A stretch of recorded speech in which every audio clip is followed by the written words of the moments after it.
So don't think that studying for finals is an excuse to be unhealthy. There are tons of inventive ways to avoid becoming a couch potato. This is Shenelle Peart for NTTV News.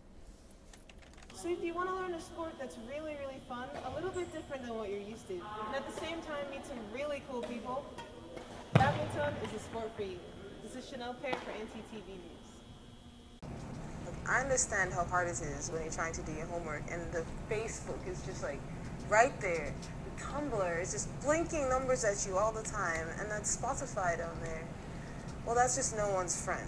So the best advice I can give you is just to stay focused and just get rid of all that stuff off your dashboard when you're doing your homework. This is Shenelle Peart for NTTV.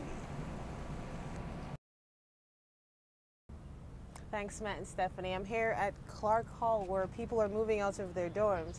Now, the mood's a little bit subdued. It's not like it was at Sunday Fun Day at the beginning of the semester when it was a big party and it was really welcoming for the students. Like, people are very upset that they're losing their roommates and they might be graduating. They're not going to see each other until the fall. But at the same time, it is summer. So there's going to be lots of parties and everyone's going to be out having fun. Some people might be going home to see their family. And some are graduating and moving on into the big bad world. But it's mixed feelings here for all the people that are moving out. I just want to say that I'm going to miss you too as well. I know that you guys are graduating and you're happy that you were here, but we're all happy for you and we know you're going to blow it up out there in the big bad world. Back to you at the desk.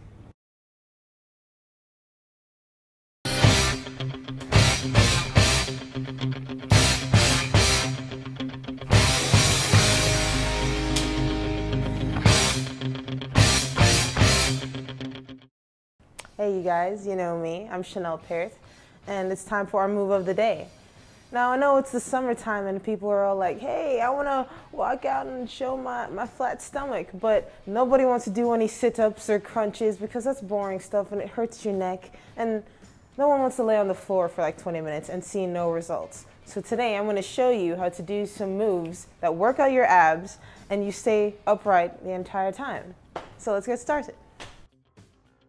So this move it's really, everyone knows this. This is called high knees. But instead of having your hands right here and just doing this, you're gonna put your hands up in the air and lift your knees up with your abs. Always keep your core tight, because if you don't, then there's no point to all of this. You'll just be doing all this work and seeing no results. So you gotta keep your core tight, put your hands in the air, and lift your legs up, down.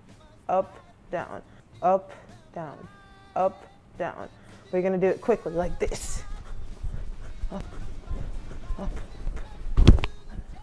All right. Now the second move I'm gonna show you is a tuck jump.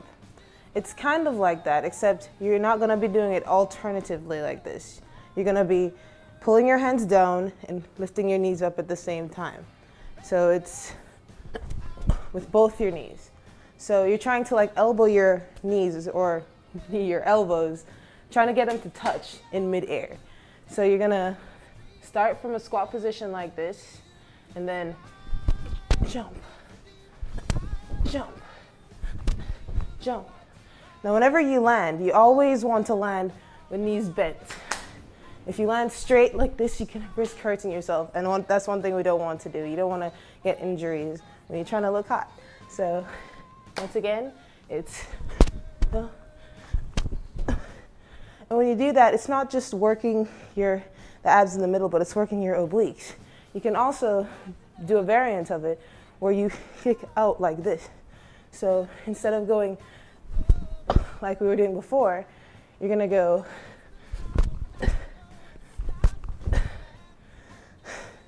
and that's how you do a tuck jump. Now that's just 2 of like maybe 10 exercises you can do from a position other than the crunch position that helps to work out your abs. And when you do these, you're not ever gonna have to go on the ground to get those abs that you're looking for. And that's your workout of the day. See you later, you guys.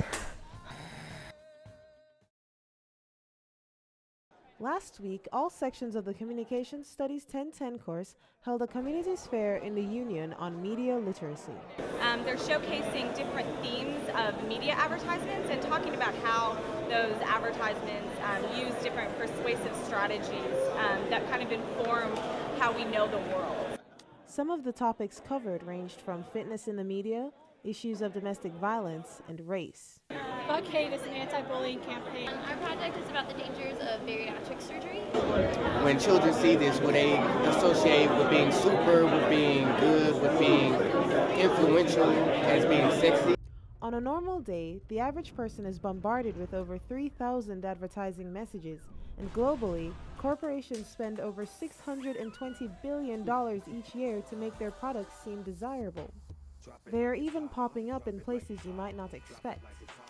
The advertisements that are put into video games, because the role that video games play nowadays.